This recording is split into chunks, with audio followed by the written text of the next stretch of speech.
In 2023, a crack commando unit of retro podcasters joined forces on a panel at LA Comic-Con, but were sent to Comic-Con jail for a crime they didn't commit.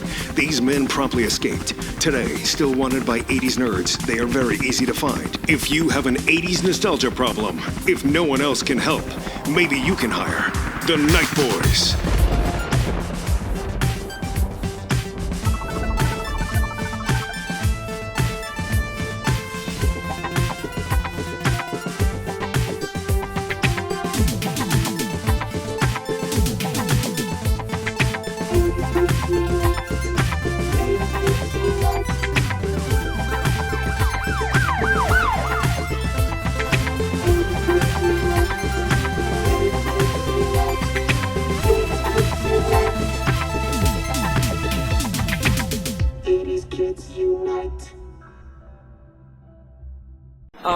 Like when you left your recorders for the last time and you opened up your safe, what was the combination?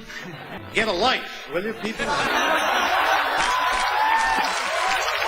I mean, for crying out loud, it's just a TV show. You've turned an enjoyable little job that I did as a lark for a few years into a colossal waste of time.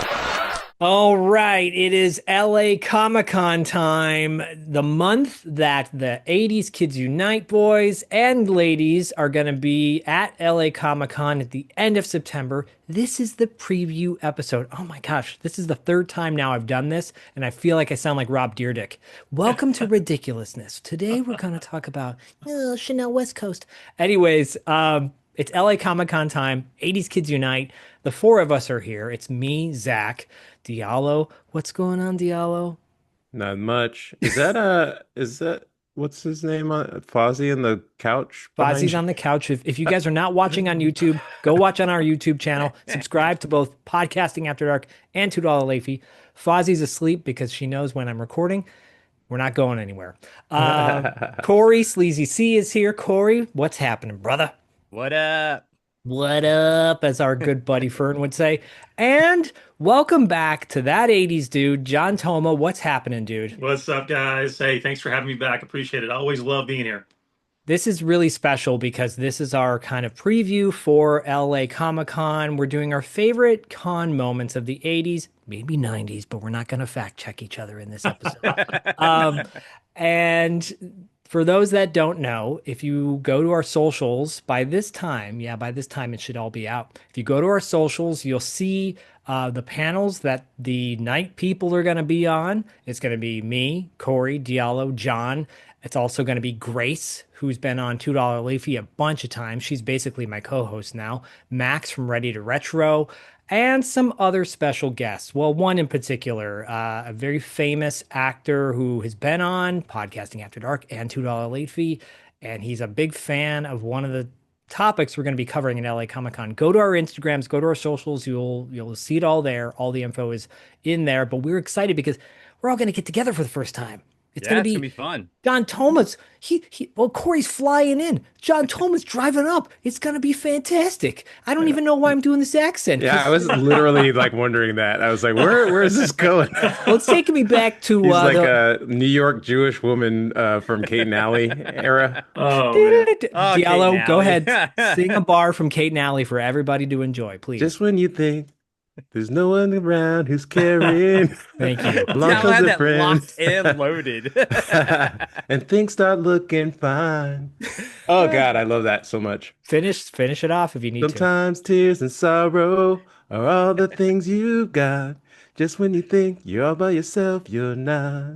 If you're not watching this on our YouTube channel, you got to see we're all just like in love right now. Send me the demo tape. I want the demo tape. Yeah. But we're talking con moments, con memories, favorite convention memories. You know, LA Comic-Con has been around for a while. Originally, it was called LA Kamikaze, right, Corey? Oh, yeah, the LA Comic-Con. Yeah, originally it was Kamikaze. Then it was like Stan Lee's Kamikaze. Diallo, we've been going since pretty much the first iteration of it. And we've seen this thing grow, which I've always loved. I've always loved particularly this con, because it's easy to get to when I lived in downtown LA and everything. So I'm happy to be going back to LA Comic Con. It'll always be kamikaze to me though. Yeah, I've never been to LA Kamikaze or Kamikaze. I think all of us have been to conventions since we were kids or teenagers at least. And for most of us, that was when we were in the early 90s. So, while we probably wanted to go to cons when we were younger, we didn't actually go until closer to the 90s. But, we're going to share some favorite memories that we have from those times back in the day. And hopefully, we're going to create, no, not hopefully, guaranteed, we're going to create some new memories for the four of us. Well, the seven of us, all the night people.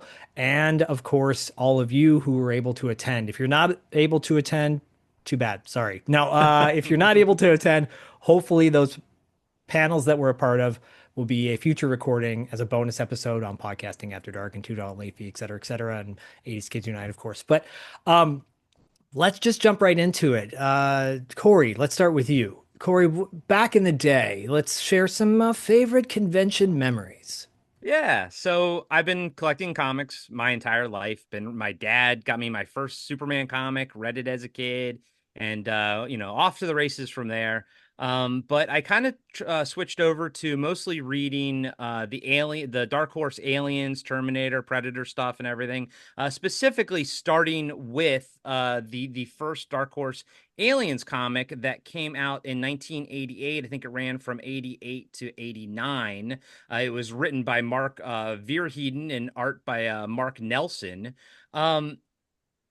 So being on the East Coast, I couldn't go to like San Diego Comic-Con or anything like that. I grew up outside of Washington, D.C. So it's still a city. So we still had cons and everything. And I remember one of my earliest memories is I had each individual issue of what was called at that time Book One. It's now called Outbreak. But it was called back then just Aliens Book One, and had the individual issues, but then I had the trade as well. And I took my trade with me.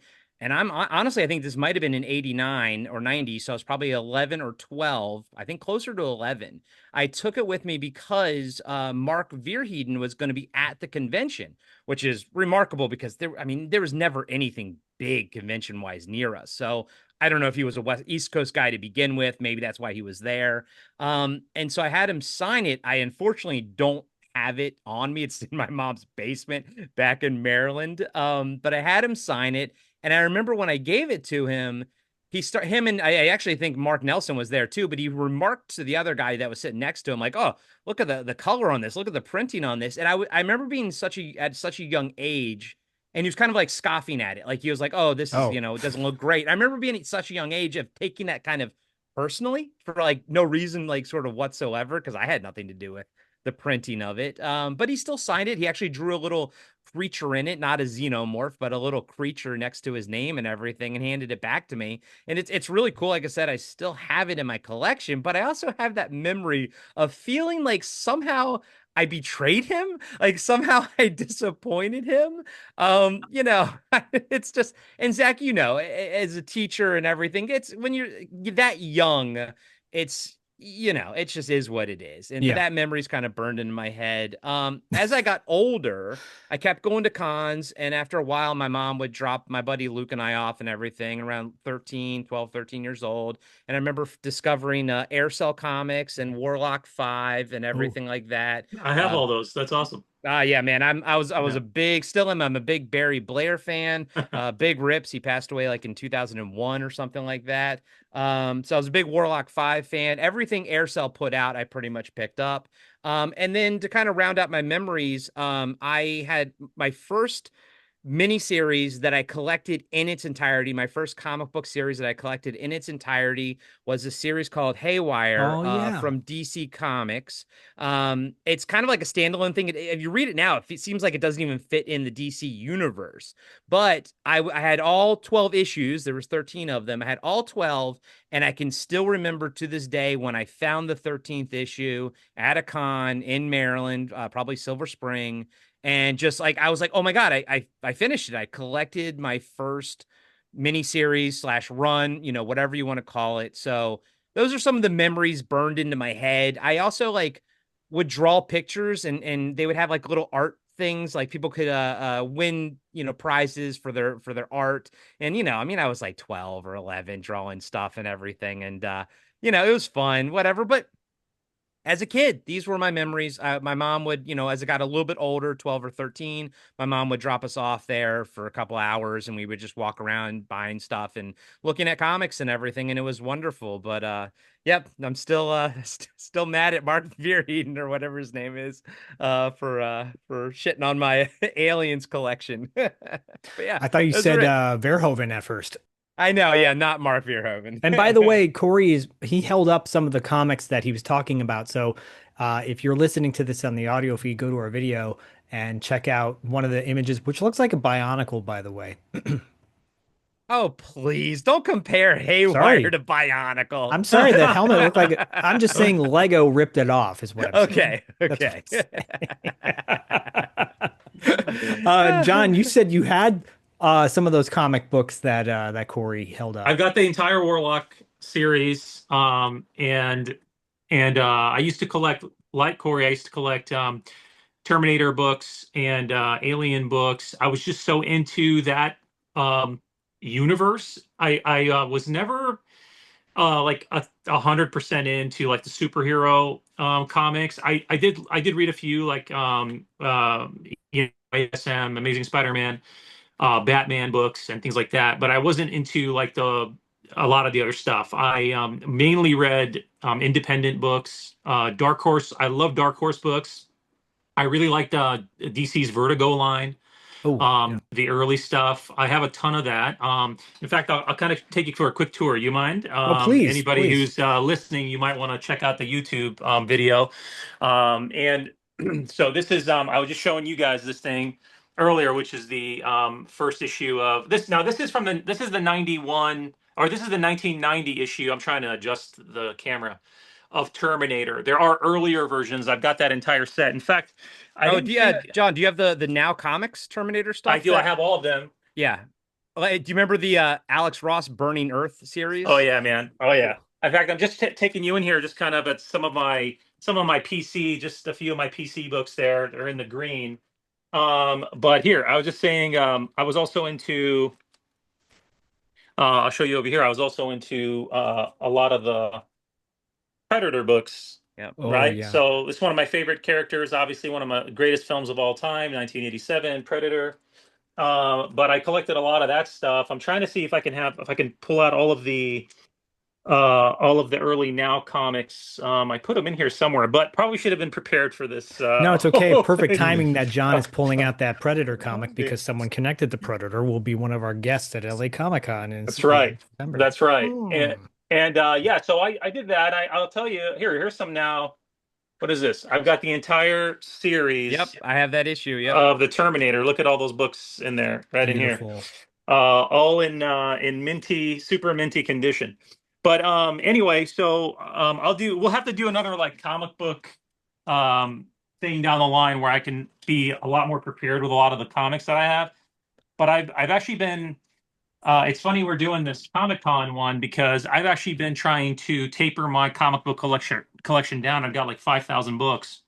Oh, and what I've been trying to do is taper that thing down. And I've been trying to be very deliberate about books that I'm trying to recall from earlier cons that really meant a lot to me. Like if I went to a comic convention with a friend and I was like, oh, I remember we picked this up together because we were digging in the bins and we found this, so I'll keep those and all the other stuff. I'm just trying to taper some things down in my studio. But that said, let me tell you, I've got a couple cool con memories. Yeah, please. So I started going to Comic Cons in the very early 90s. And we were moving around. We just came out to California from Detroit by 1989. So we weren't tapped in. I wasn't tapped in here yet.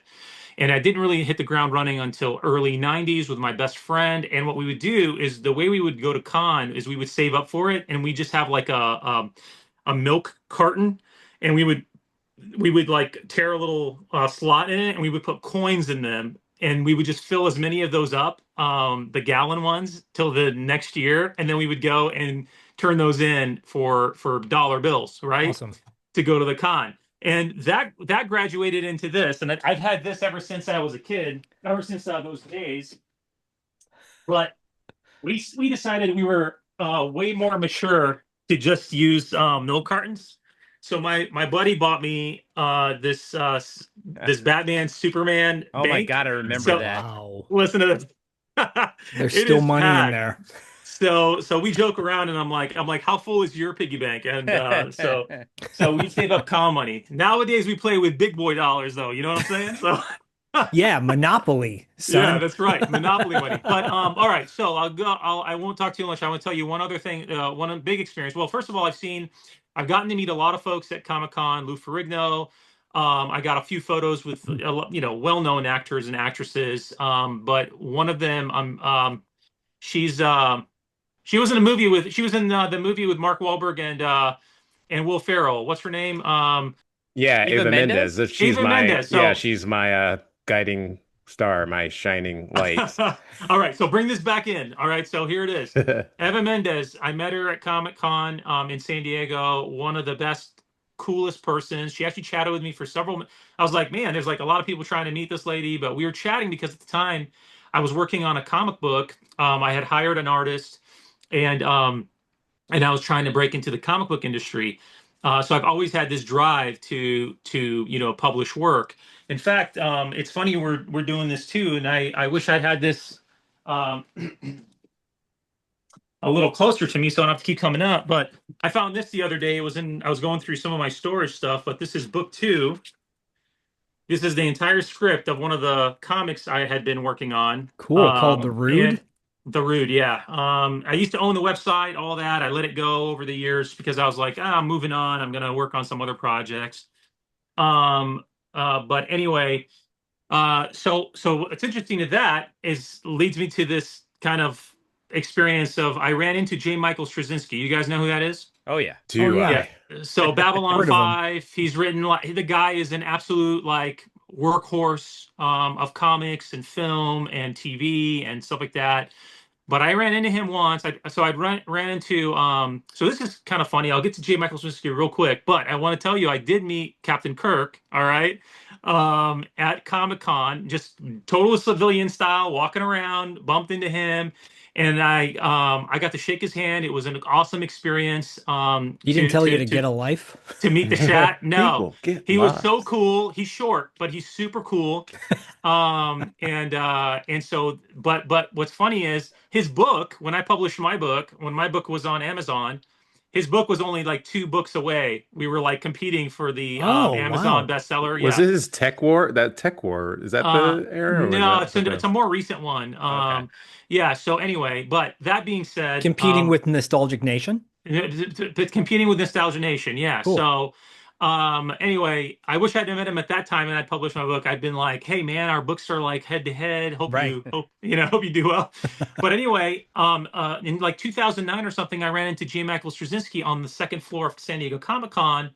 And I had an opportunity to ask him because we were getting a drink. I was getting a drink and he was getting a drink. And I was like, "Hey, listen, I'm looking at pitching my book. I've got an artist and all that." And I said, "Can you just give me any like tips about how to break in and do well in the comic book industry?" And he was just like straight up. He's like, "Listen, I get asked this all the time. And the main thing, anybody that wants to be in comics is when you start something, you gotta finish it." Yeah. He's like he's like, "I'm not the best writer."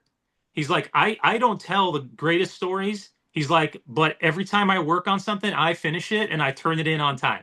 He's like, "That's what gets me work regularly." And I thought that was like the best knowledge, right? Knowledge drop on for me. sure. But yeah. So anyway, so those are like I have been, just to close, I have been going to Comic-Con, mainly San Diego Comic-Con, since the early 90s all the way to roughly 2019. Yeah. And then I've had business schedule stuff that's come up, and it's prevented me from going consistently.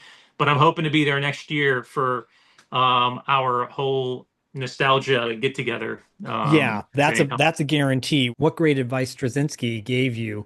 And Yeah, he man. worked on Captain Power also, right, Diallo? Yeah. I think he did. Yeah. Yeah. And, Yeah. And he was wasn't he the showrunner on Real Ghostbusters season 1 and 2, I think?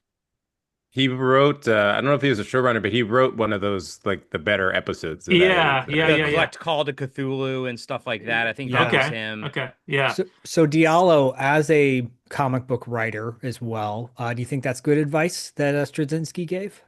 I mean, that's just good advice in anything, Yeah.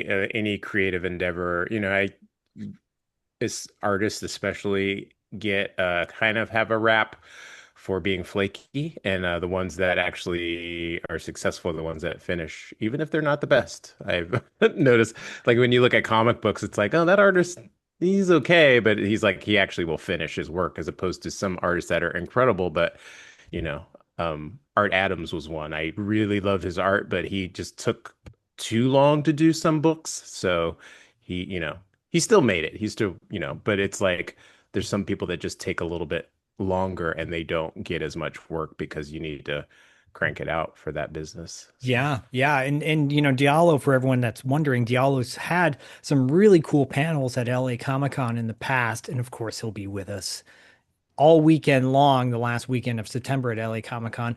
Diallo, what are some of your favorite or fond con memories, or not so fond con memories? before we get to that, you guys were like unlocking my memories about Terminator comic Oh, books. please. Do you remember?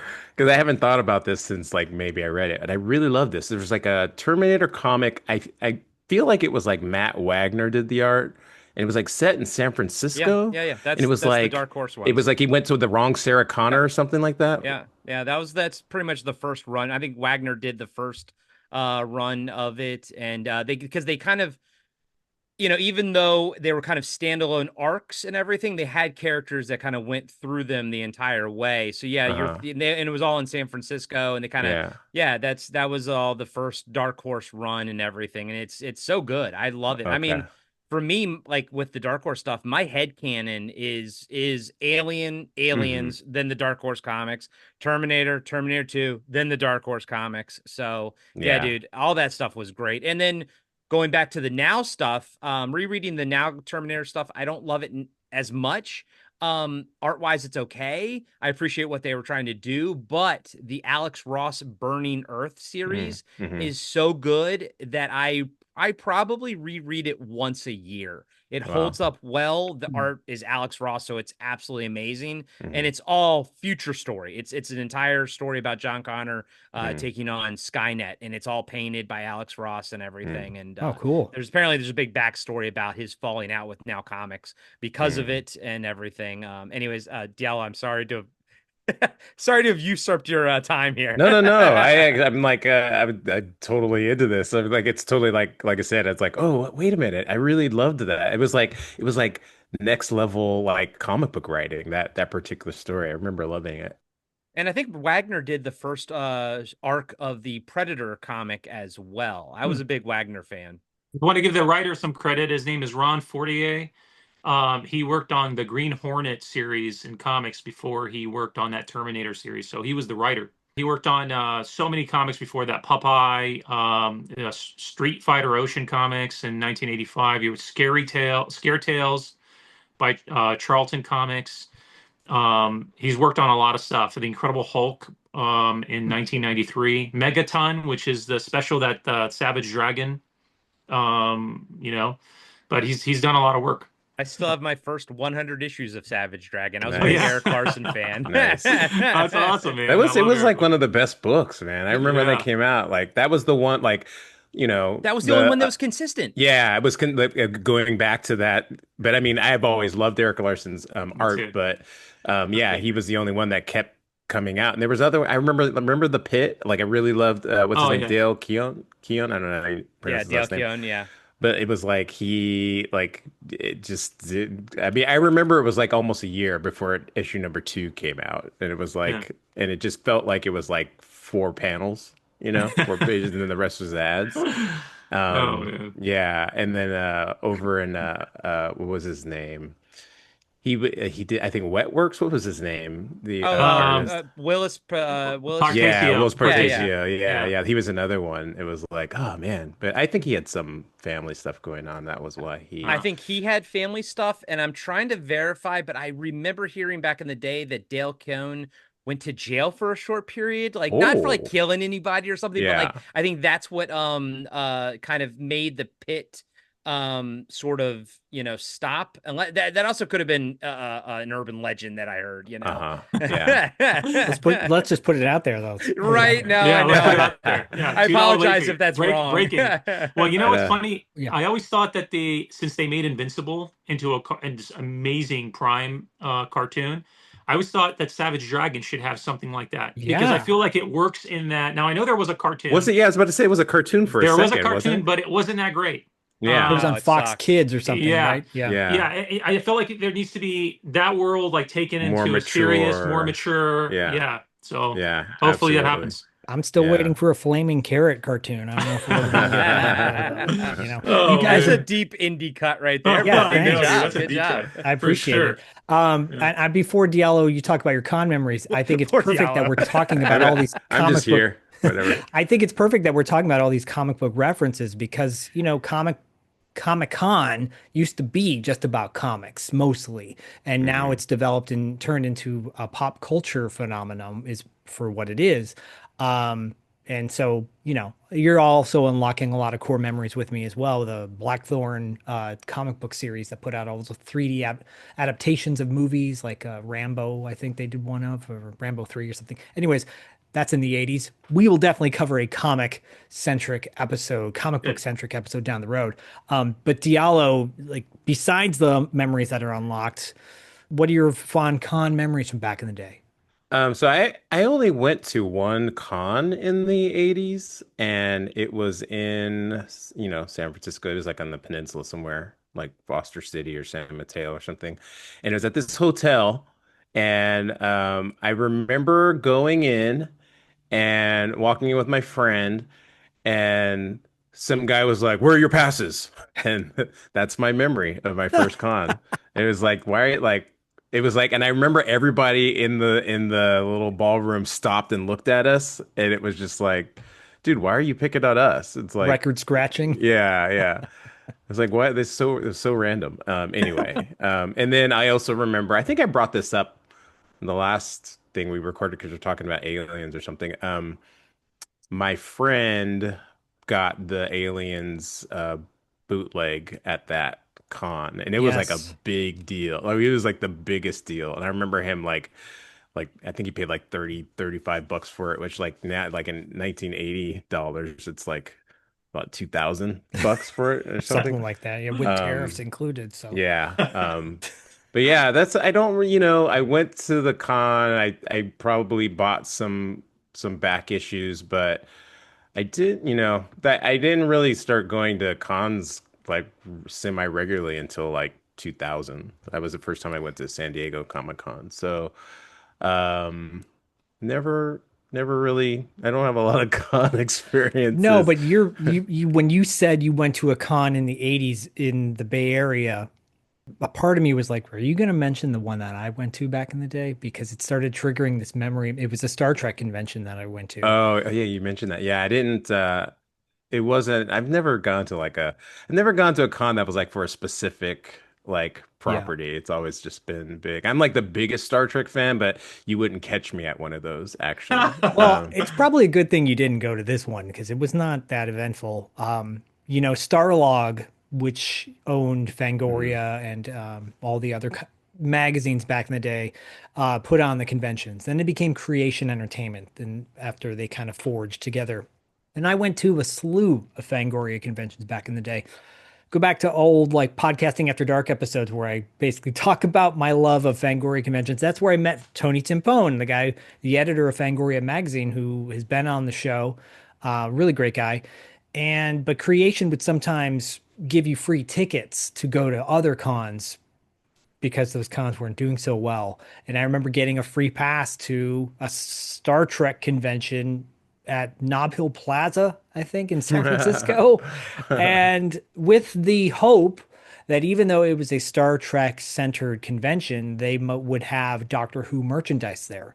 Because, of course, outside of a comic book store, it was really hard to acquire things that were no longer like being made, right? You couldn't just go to Toys R Us and get the old school figures. It's like once it was gone, it was gone. That's it. There was no eBay back in the day, y'all. There was no Ask, Borrow, Give on Facebook. There was no Craigslist where you could find these things now, right?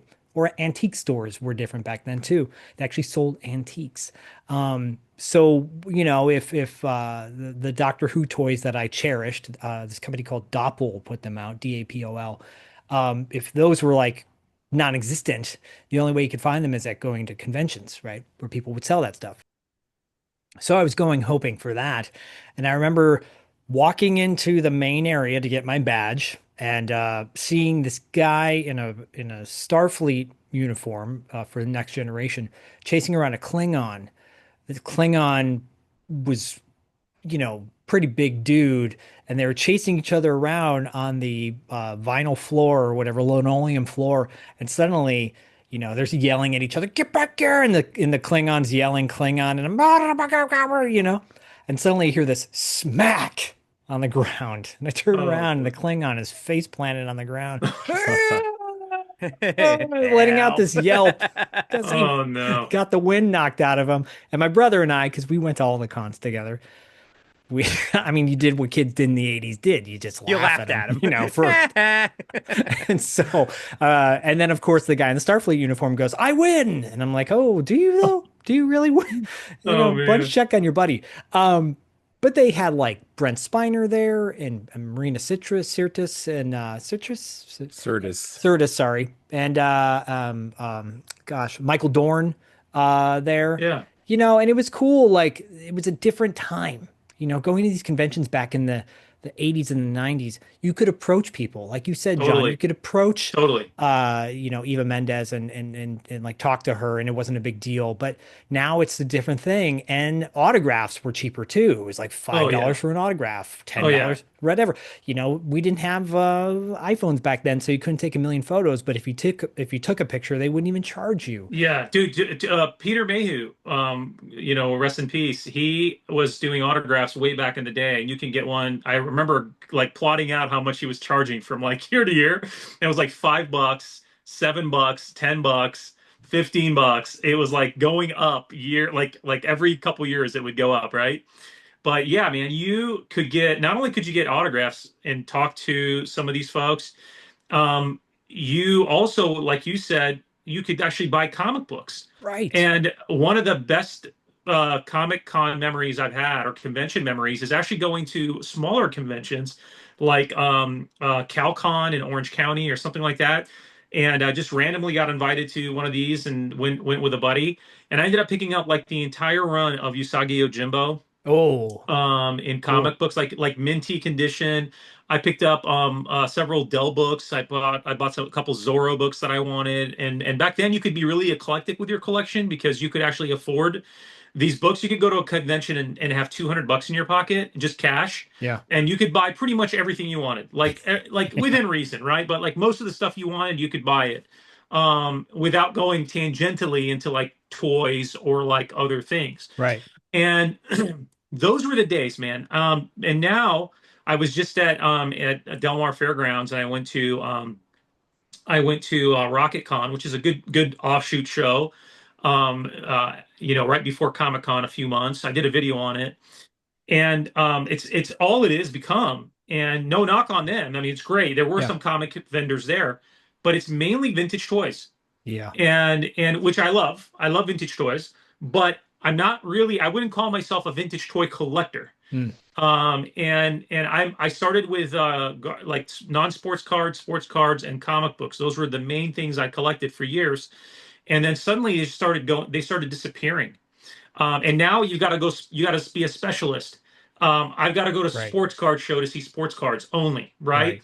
I've got to go to a Pokemon show. I don't collect Pokemon, but I know that there are Pokemon shows. Yeah. And then you got to go to a pure comic show to buy comics.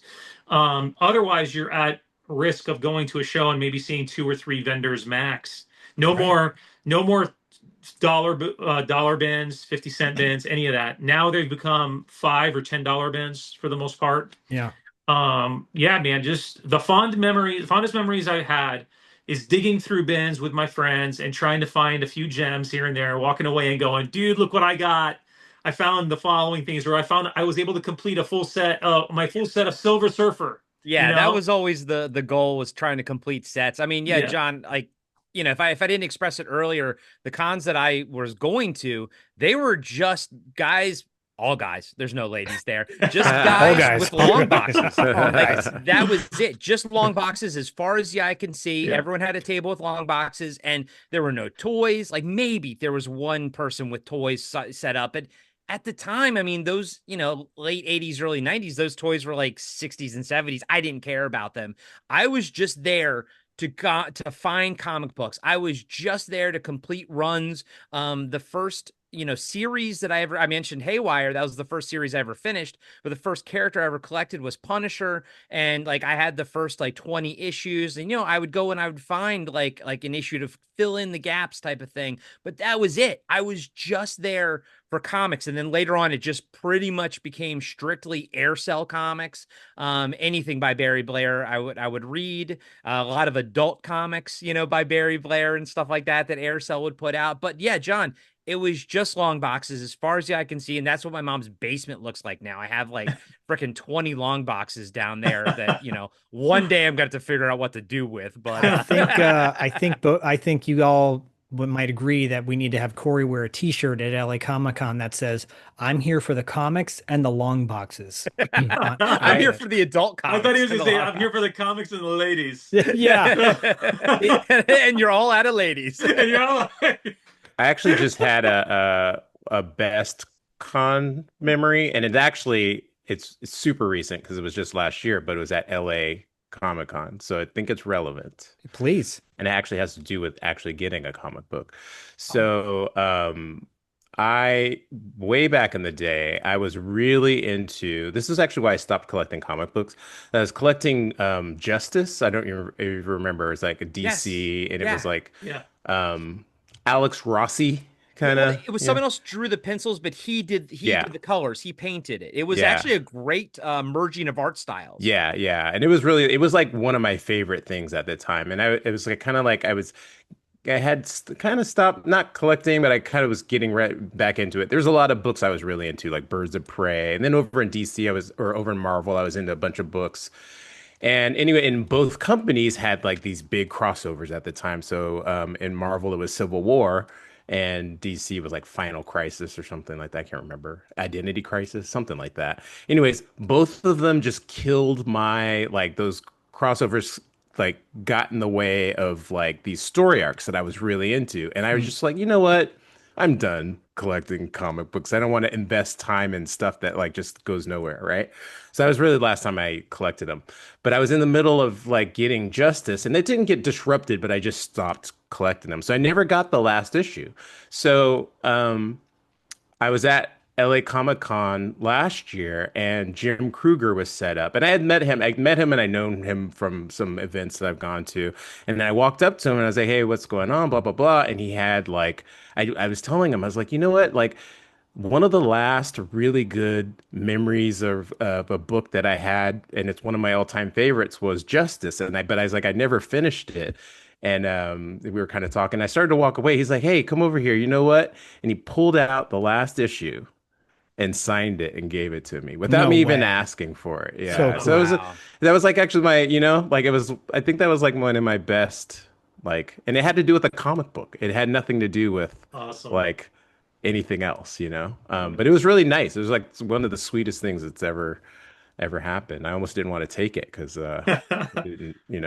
just when you think you were out of comics, it pulls you back in. Yeah, it pulls me back in. Yeah. So. Well, and for those that are new to the show and haven't heard us before, this is how Diallo works. Diallo will like hit a home run at the last, towards the end, and be like, "Actually, I do have something to contribute." And then suddenly he does, and everybody's going, "Oh, it's such a good memory." I was going to add on to that. One thing that popped into my head, and that's a great story, by the way. And I think I vaguely remember that because we were together and we had a panel. Yeah.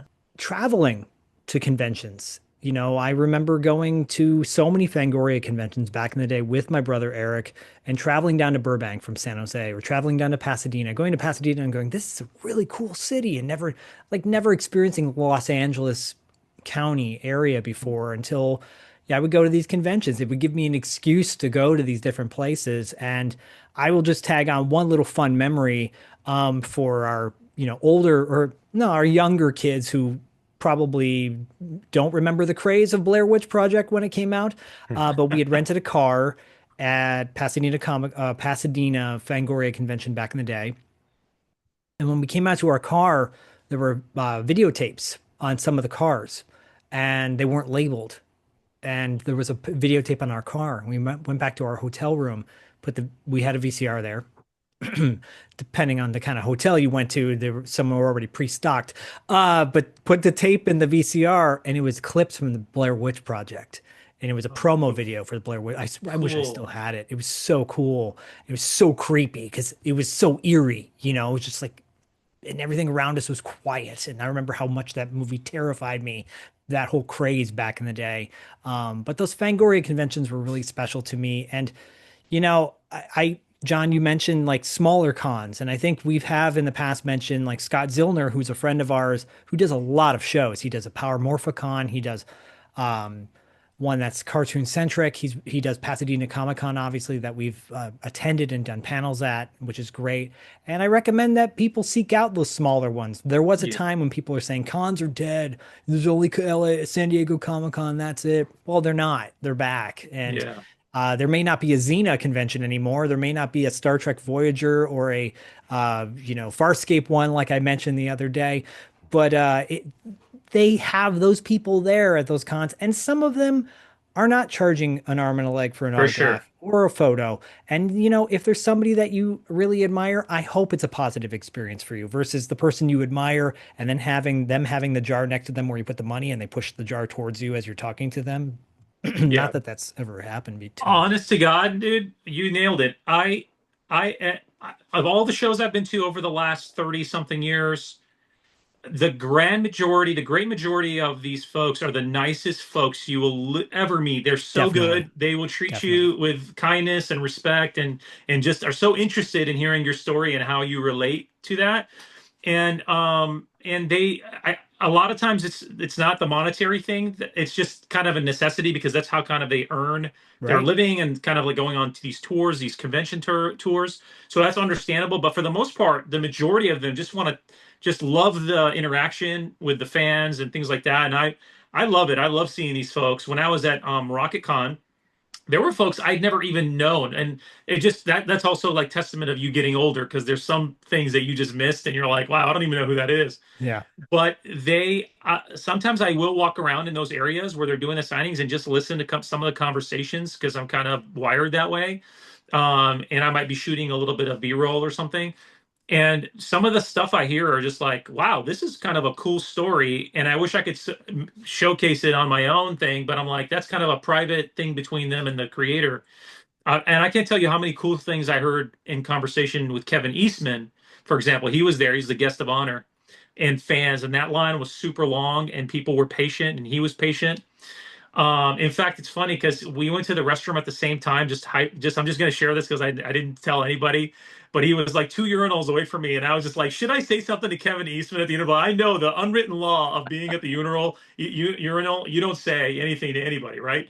So I was just like, I'm not going to bug him, but I was like, this close has just been, what's up, dude? At the urinal. But he's the nicest dude. But like I said, I think that going to the smaller cons, that's where you can actually have some really in-depth conversation with people that you admire or have just followed over the years. That's the opportunity, And I will tag on a memory because I know Diallo will appreciate this, and I have to do this. It's a shout out to Bodie because obviously Bodie's at school right now, not here with us, but he is an honorary Knight person as well.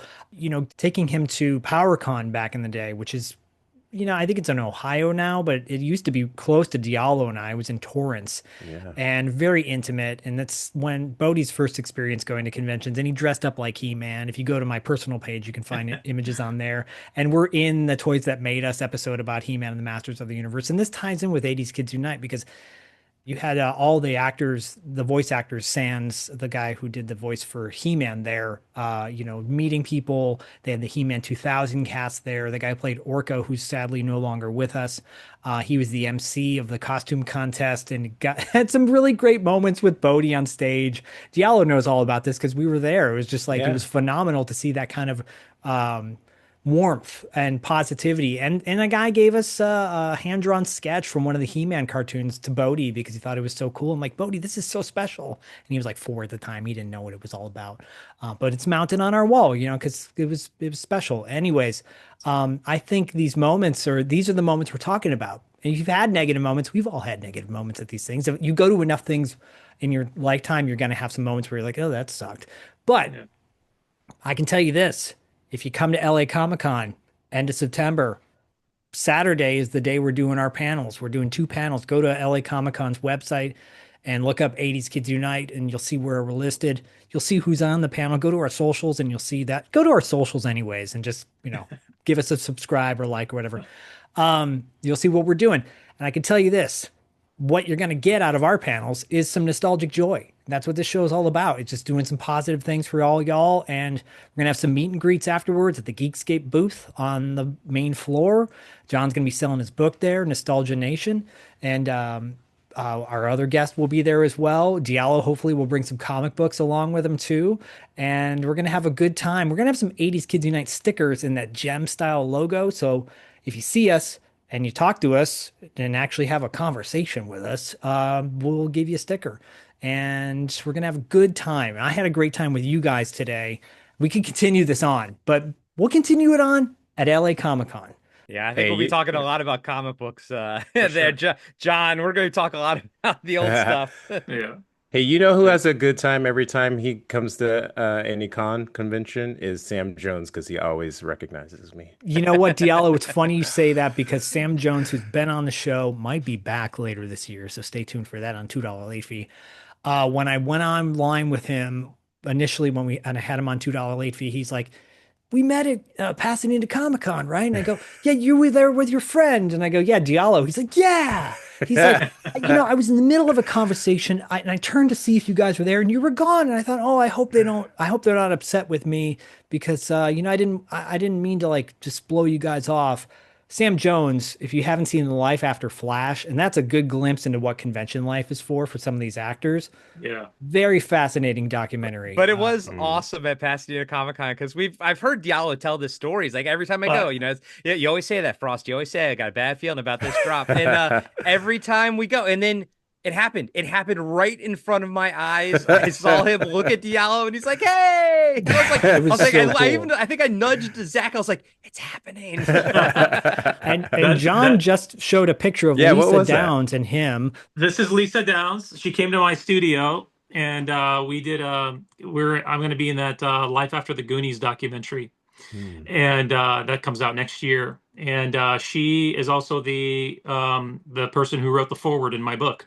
Right. So when you see forward by Lisa Downs, that's her. So and Lisa is actually a friend of $2 late fee because she is on a upcoming episode to talk about Flash Gordon. That's going to drop in November. A little tease for y'all.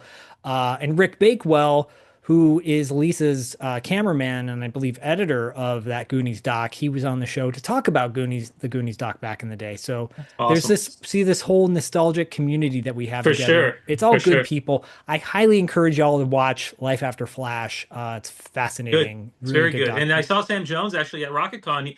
Dude doesn't mess around. He's got a big booth. Yeah. And I was like, wow, Sam Jones, man, bringing the thunder to RocketCon. But yeah, nice guy for sure. Yeah, and he's one of those guys that will, it is obviously they got to make some money while they're there, but he does have some really cool stuff to give out. So he's one of those guys that you should get an autograph from. For sure. Hey, if you see us and you want us to sign something, we'll sign it too. All right. So I want you to sign your name across my heart. Can I write Terrence Trent D'Arby on there? My baby. Whoa, whoa. And I will write 80s. wishing well on there. Yeah. It all tracks. It all tracks. Everybody listening, thank y'all. Everybody watching, thank y'all. Hopefully we see you at LA Comic-Con at the end of September and say what's up. Come to our panels. There's a lot of stuff. There's a lot of fun stuff happening that weekend, and we'll be there all weekend pretty much. So look for the 80s Kids Unite night crew, family, night people. I still like Night Boys. I mean, Night Boys, it's all good. It's BOYZ. So it like There you kind of, go. you know, anyways, love y'all. Keep it real. Keep it, no. We don't have an outro. We need don't. an outro. I always say, I've been saying recently, be safe, be Stay awesome, rad. be rad. Yeah, stay rad. rad. There you go. All right, everybody. Until next time in LA Comic-Con, we'll see you later. See you guys Bye-bye. later. Bye. 80s Kids Unite is brought to you by Hungry Hungry Hippos, the loudest tabletop game in history. And by Nickelback, Zak's favorite band.